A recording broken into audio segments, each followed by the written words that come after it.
तुमच्या आंदोलनामुळे नेमकं काय वाटतं तुम्हाला? आता त्यांना काय वाटतं आम्हाला नाही माहित. पण ते काहीही केलं तरी लोकांचं मनस्थिती आता अन्यायाच्या विरुद्ध आहे. शेतकऱ्यांचे प्रश्न मार्गी लागत नाहीत, मराठा मुस्लिमांचे लागत नाहीत, दलितांचे मार्गी लागत नाहीत, 12 बलुतेदारांचे लागत नाहीत, कोणाचेच प्रश्न मार्गी लागत नाहीत, ना ओबीसीचे लागत आहेत. त्याच्यामुळे लोकांची मनस्थिती आता नाही बदलू शकत. आणि तुमच्या याने तुमची ती योजना चांगली असेल याबद्दल आम्हाला काय टिप्पणी करायची काही गरज नाही. ती चांगली असेल आणि द्यायला हरकत बी नाही, काय फरक पडत नाही.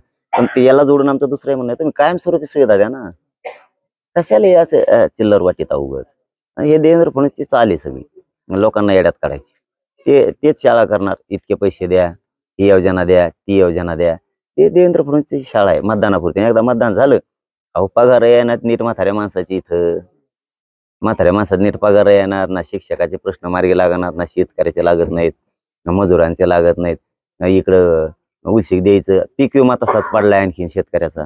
ते पैसे घेतलेत आमचे पीक विम्याचे, आता आमचे नुकसान झाले ते वापस येणार. त्यांच्यातून त्यांनी ती पीक पाणी जी आहे ना ती बंद करायला पाहिजे. कारण त्याच्यावर ते बरोबर ना, ते सरोवर फिरोवर यांचे डाऊन असते, यांचे ते नेट. मला ना यांचेच लोक शिकिते सरकारमधले, देवेंद्र फडणवीसचेच लोक शिकिते मला. आमच्या सरकारने अशी खुटी घालून ठेवली. म्हणलं काय घातली? ते म्हणले ते ई पाहणी असते ना, ई पीक पाहणी ती आणून ठेवली आमच्या सरकारने. हे देवेंद्र फडणवीसच्या सरकारमधल्या माणसं सांगितलं बरं का मला. ते म्हणले हे आणून ठेवले आमच्या सरकारनं. मग आता शेतकऱ्याच्यावर आम्ही निवडून येतो राव, ते मला सांगायचं मी कापून तुम्हाला सांगून देतो. आम्हाला मतदान करतेच राहू दे. आणि ते आता आम्हाला म्हणतात आमचं पीक विमा कसं काय आहे ना. तर आता मग तुम्ही म्हणा जा.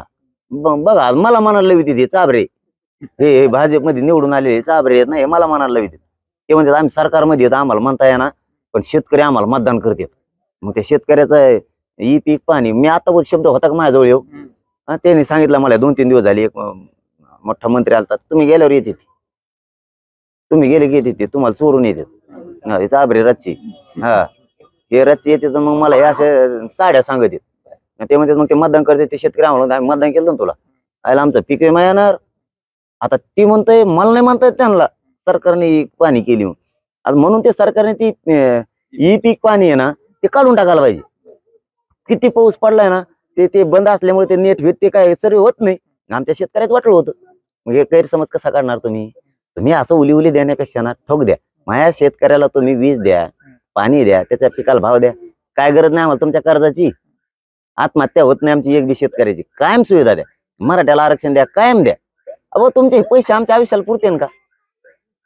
पुरतेन का? एक पिशी घ्यायचं मला तरी ते 2-3 हजार रुपये लागायचं आम्हाला सरकीची. आणि कुठं तुमचं आम्हाला कुठं पुरतोय काय? तुम्ही इकडं देतात, इकडं वाढीतात. तुमचं पेट्रोल वाढत, तुमचा गॅस वाढतो, तुमचं सगळं वाढतं. आम्हाला खायला लागतं ते. आम्ही जे पिकितो त्याच्या भावच नाही वाढत. आमच्या बाजरीचे वाढणार, आमच्या ज्वारीच्या गव्हाचे वाढणार, आमच्या कापसाचे वाढत नाहीत, आमच्या ऊसाचे वाढत नाही. ऊसाचा तर टंबळच वाजलाय आमच्या. बाकीच्या कारखाने काल मला कुठल्या तरी राज्यातला एक माणूस आलता, कुठला आलता गाड्यानं, ते म्हणे आम्ही आमच्या दिल्लीचा होता का काय पंजाबचा आला होता. ते काहीतरी राष्ट्रीय अध्यक्ष एका पार्टीचा उपाध्यक्ष. त्यांनी सांगितलं आम्ही इतके पैसे देतो ऊसाला, 4,500 5,000 रुपये भाव देतो आम्ही.